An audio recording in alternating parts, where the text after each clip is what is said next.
The Epiphany season continues with passages from Genesis 45, Psalm 37, 1 Corinthians, we're still in chapter 15, and also Luke chapter 6, where Jesus continues his Sermon on the Plain. We're going to start with our Genesis passage, and we've been having lately stuff from the prophets. This reading comes from Genesis chapter 45. And if you're familiar with the overall flow of the book of Genesis, most of the time we relate to it as, the creation story and the stories of Abraham, Isaac, Jacob. Well, I'm sorry, I got something in my mouth there and I'm trying to figure out what's going on with it. The last, third of the book is the story of Joseph, okay?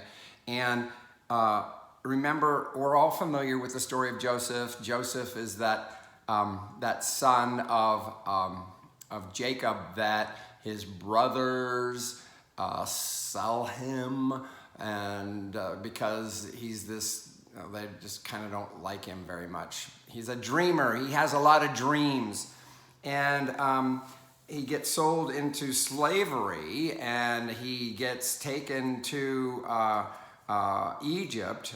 It's like a human trafficking kind of a thing. I don't know if you'd call it slavery, but he got sold, and in Egypt he ends up rising to a position of power. And when things end up going badly in the world of famine and all of that, which happened from time to time in those days, guess what happens? The brothers of Jacob, the brothers of Joseph, Jacob's sons, end up going to Egypt, and they're making a supplication to a person that they didn't know was their brother Joseph, whom they had sold into slavery. But Joseph knew who they were. Yeah. And the chapter 45 is the climax of them reuniting, of them a face-to-face meeting. Let's just dig into it, shall we? Genesis chapter 45. Then Joseph could no longer control himself before all those who stood by him, and he cried out, "Send everyone away from me." So no one stayed with him when Joseph made himself known to his brothers. And he wept so loudly that the Egyptians heard it, and the household of Pharaoh heard it. Joseph said to his brothers, "I am Joseph. Is my father still alive?" But his brothers could not answer him, so dismayed were they at his presence. So the scene had been, didn't read the whole thing, but Joseph's brothers were there supplicating him, and he knew who they were. They didn't know who he was until, and it says he couldn't control himself any longer, and he sent everybody away, and then he cries out and says, "I am Joseph." And can you imagine where it says they couldn't answer? So dismayed were they at his presence. Of course they're dismayed. They thought he was dead, and they felt responsible for it because they were the ones who had sold him, right? So this is the climax of that story. Then Joseph said to his brothers, verse 4, "Come closer to me." And they came closer. He said, "I am your brother Joseph, whom you sold into Egypt. And now do not be distressed or angry with yourselves because you sold me here, for God sent me before you to preserve life." So, we're in the season of Epiphany, right? The season of Epiphany is about the manifestation of God in the world, the manifestation of the divine, the showing of the divine, the realization of the divine. Here, this fits a theme of Epiphany in the sense that there's this epiphany coming to Joseph's brothers, right? But there's also an epiphany in that God has been at work in the activities of Joseph's brothers who intended ill, but God was at work anyway, okay? And in this moment is when it's realized, oh, God's hand was in that all along. Because this is in the narrative that we get from chapter 37 on with regard to Joseph, the narrative that we get is not a whole lot of, oh, and then God did this and God did that and God spoke to this person and God made this happen or God made this possible. And no, we don't have any of that. It's just a big, long narrative of what happened. And in this chapter is when we get the epiphany, or the epiphany comes to all of the readers of the story that, oh, God was in this all along.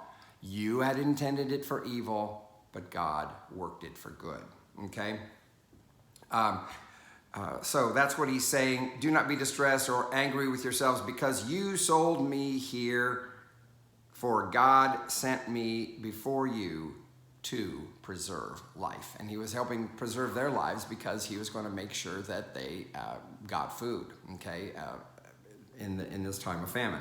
Verse 6, for the famine has been in the land these 2 years, and there are 5 more years in which there will be neither plowing nor harvest. God sent me before you to preserve for you a remnant on earth, and to keep alive for you many survivors. See, so the epiphany is for the reader to see that God was working a much bigger plan than we could imagine in the the pettiness of our things that we do as human beings, where we're doing them out of being selfish.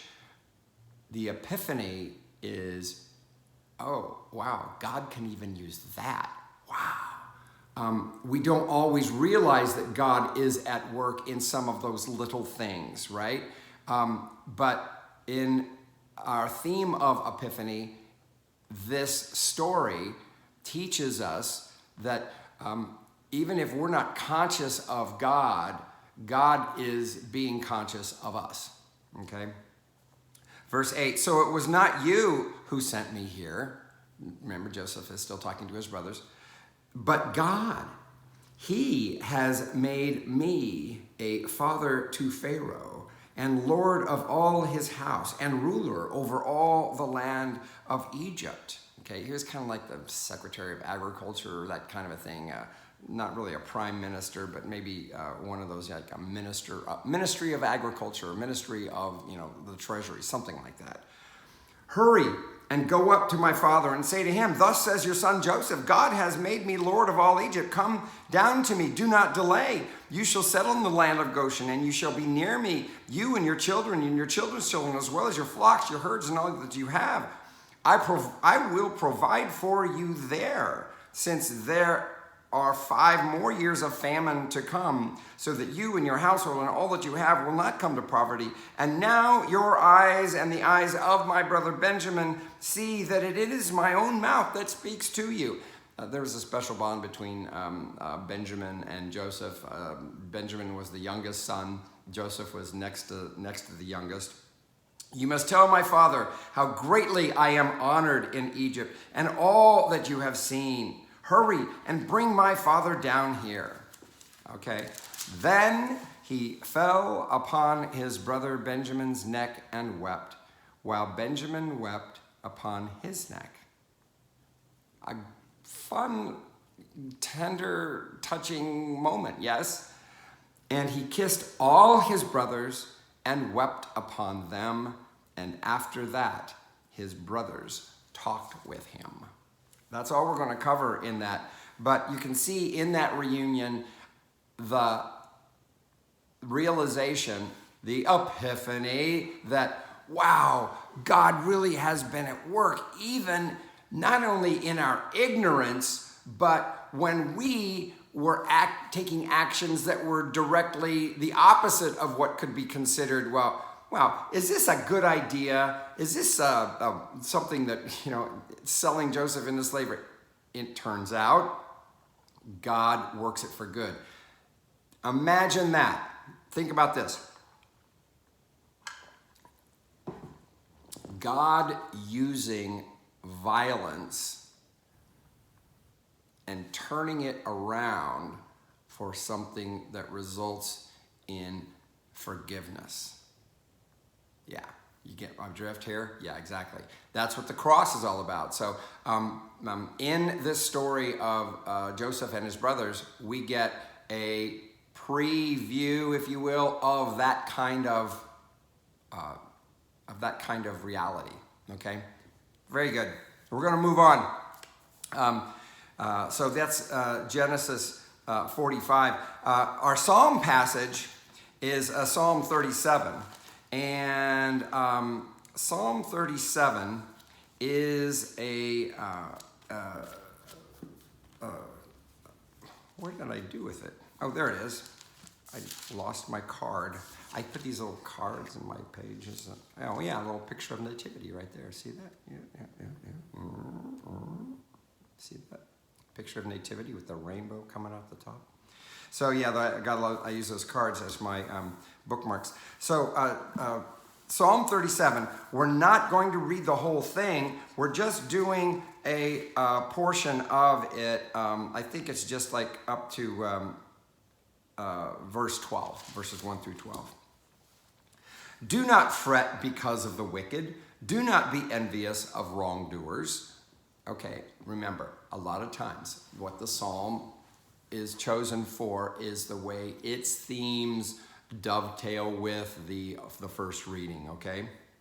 So do you get this? Don't fret because of the wicked. Do not be envious of the wrongdoers. The idea, the Joseph's brothers, selling him into slavery and all of that, right? For they will soon fade like the grass and wither like the green herb. Trust in the Lord and do good, so you will live in the land and enjoy security.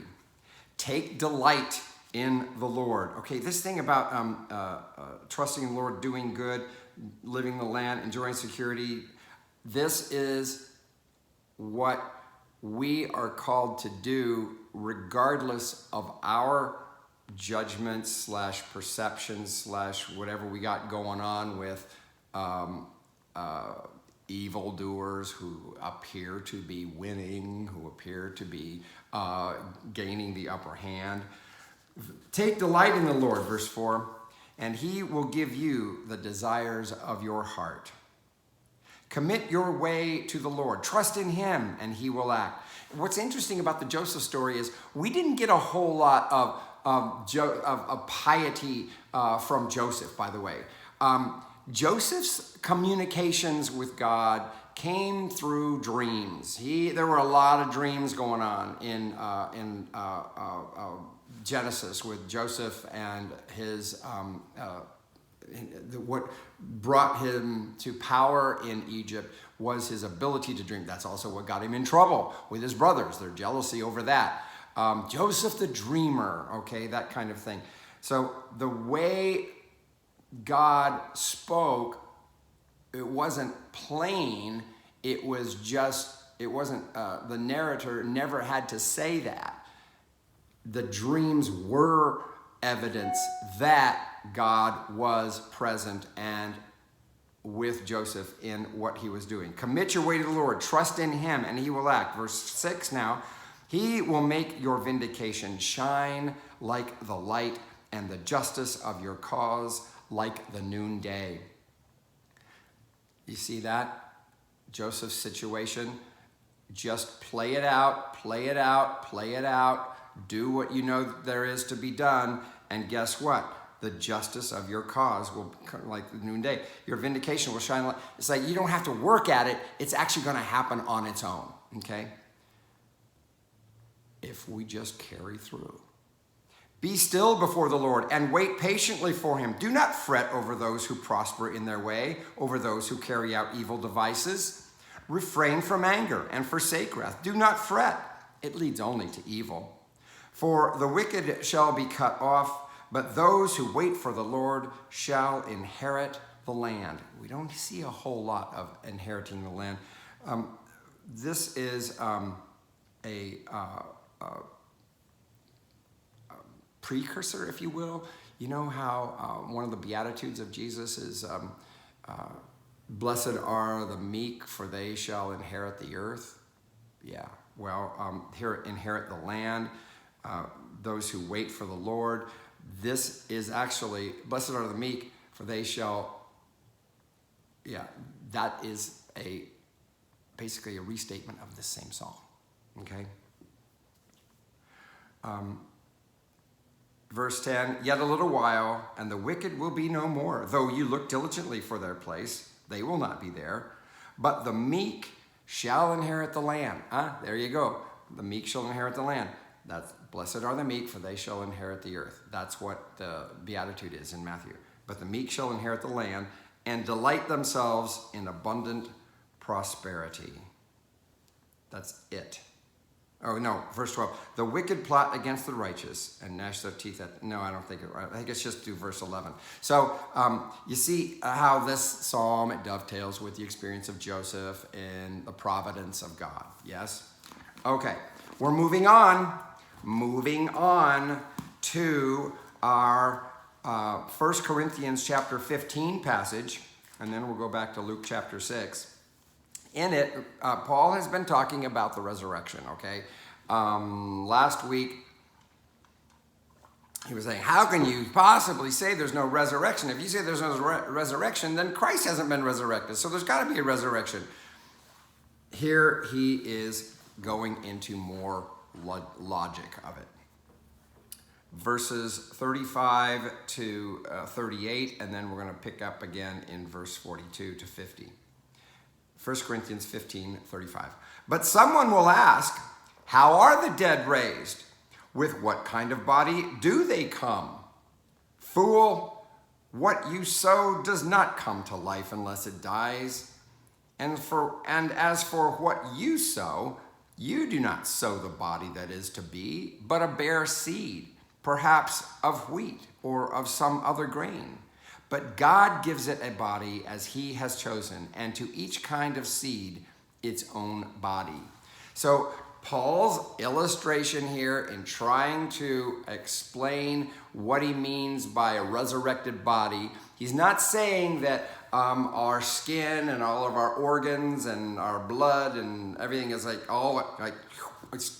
back to what we were before. No, he is saying it is absolutely not that.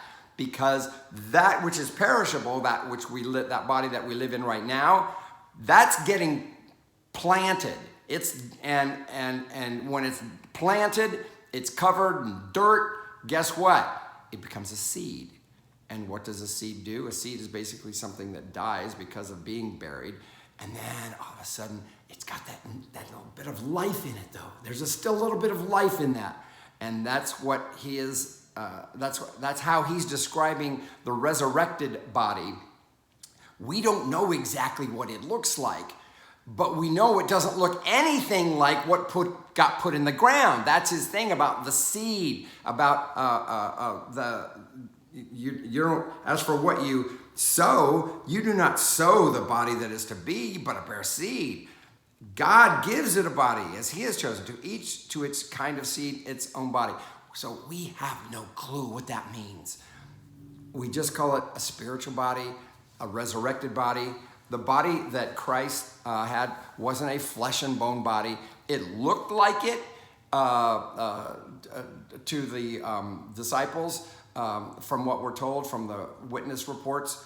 But there's no continuity. I mean, it's still recognizable to the human eye, but it's not the same thing, bottom line. Look at this, verse 42. So it is with the resurrection of the dead. What is sown is perishable. What is raised is imperishable. So that's what's different about it. This body is perishable. When we're resurrected, we get an imperishable body. That's the kind of body that Jesus took in the resurrection. So in Paul's economy, it looks to us like a real body, but it can't be because it can't die. So it's something that for our experience in witnessing a resurrected body, we don't really know the difference, okay? But it is different, is what Paul is saying.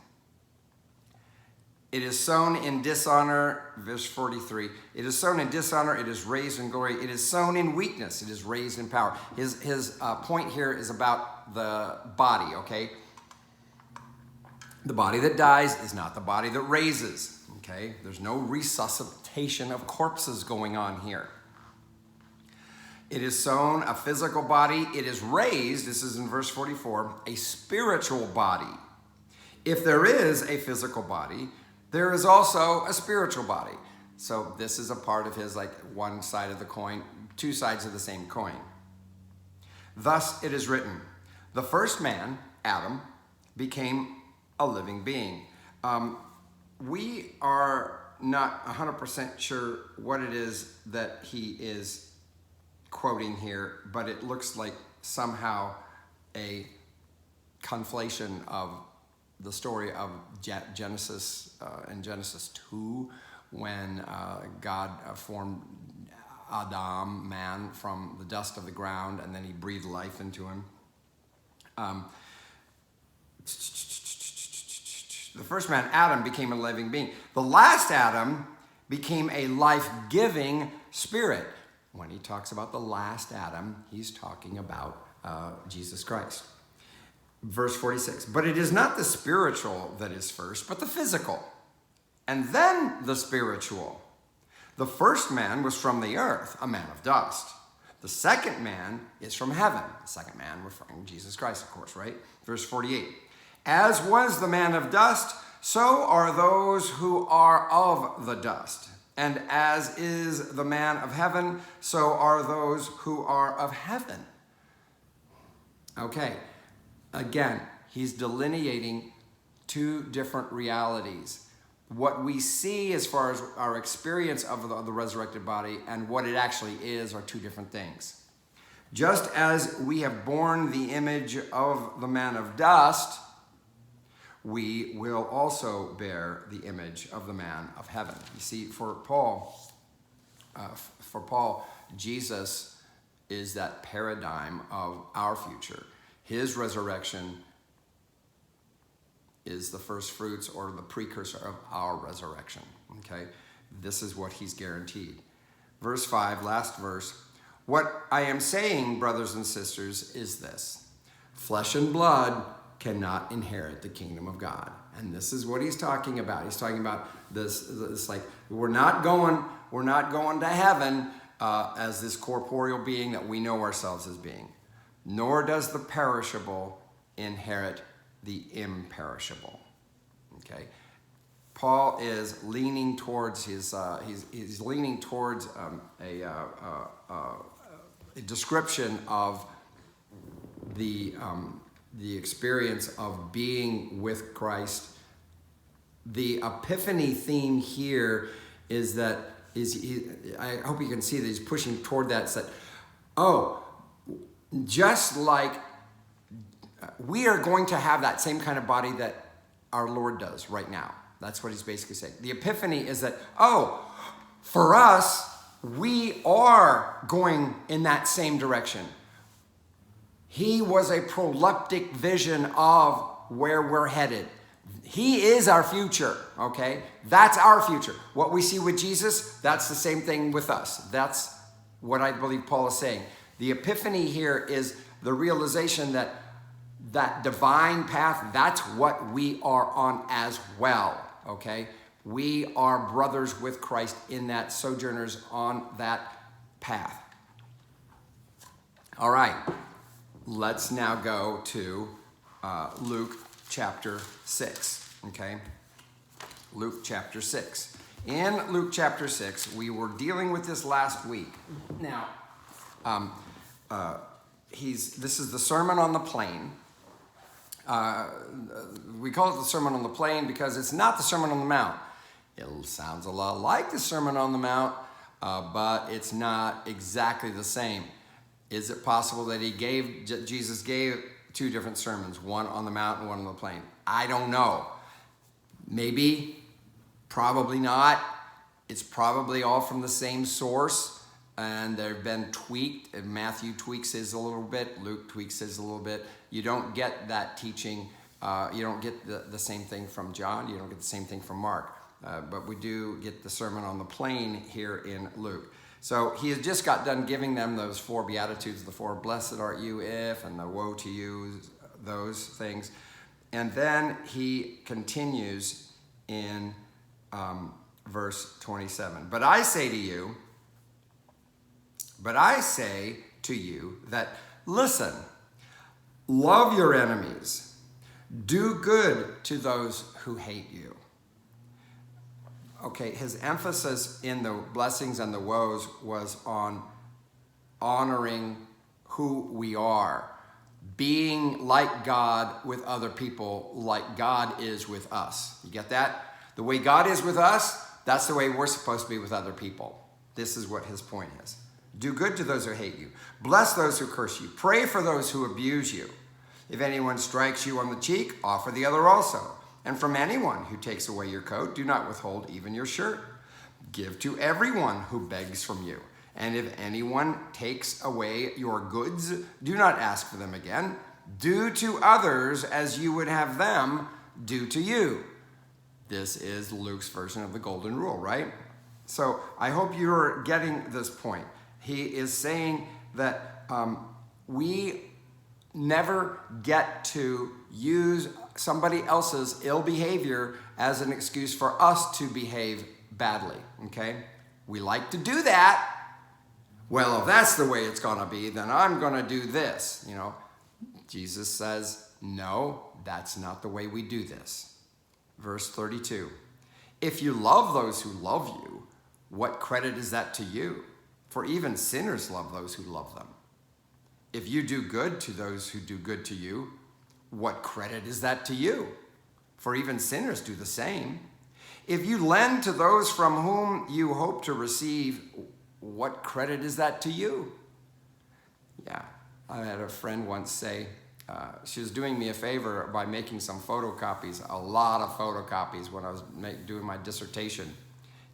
But there was a specific way it had to be done. And I gave her all these instructions, and she was so good about it all. And I said, I feel so badly about about the way it's got to be, and how many. She said, here's what she said. I'm doing you a favor. Now, if I don't do it the way you need it to be done, it's not a favor, is it? There you go. For even sinners, if you lend to those from whom you hope to receive, what credit is that to you? Even sinners lend to sinners to receive as much again. But love your enemies, do good, and lend, expecting nothing in return. Whenever somebody, it doesn't happen very often because I don't carry cash on me and stuff, but if anybody, could I borrow, blah, blah, blah, blah, it's like, you know what? I say, yeah, here, you can have it. And even if they say they're going to pay me back, I accept it. In my head, I'm saying, I'm as far as I'm concerned, it's done. I remember one time somebody asking me, needing $100 from me, or something, $100, $200, I can't remember, something like that. I had it, and I gave it, and this person was promising, you're going to get, and it's going to come back to you fourfold, and and all kinds of blessings and this and that, and I'll repay you for blah, blah, blah. And I knew all along it wasn't coming back. That's the kind of thing I think we're talking about here. But love your enemies, do good and lend, expecting nothing in return. Your reward will be great, and you will be children of the Most High. For he is kind to the ungrateful and the wicked. Be merciful, just as your Father is merciful. I think that's the end of it, verse 36 there. No, it's not. But Do we get the point here? As God is with us, this is how we are supposed to be with others. God doesn't use our behavior as an excuse. God's up there, well, they're going to be that way about it, then I'm just not going to. No, God doesn't do that. And if we find ourselves doing it or thinking we have an excuse to do that, we're mistaken. Verse 37 and 38, this is the end. Do not judge, and you will not be judged. Do not condemn, and you will not be condemned. Forgive, and you will be forgiven. Give, and it will be given to you. A good measure, pressed down, shaken together, running over, will be put into your lap, for the measure you give will be the measure you get back. I don't know what else to say about that. If we think about the model of giving that we see by what God did through Jesus and Jesus' death on the cross and his love for us and dying for us and his willingness to put himself out there, it's like he knew what he was doing. He's not appalled at our behavior. Remember what Jesus said about on the cross, forgive them for they know not what they do. This is the way we are supposed to be with others toward us. Yes, it's difficult. Yes, it's totally not easy, but you know what? That's what marks a life of love. That's what marks a life of discipleship. That's what marks a life that is dedicated to a loving God. We behave like the God we think we're serving. Oh, try that one on. We behave like the God we think we're serving. And the Bible is very clear about the God that we're serving. Anything else is just something that we've made up to justify our own ill behavior. Wow. I like that. I hope you did too.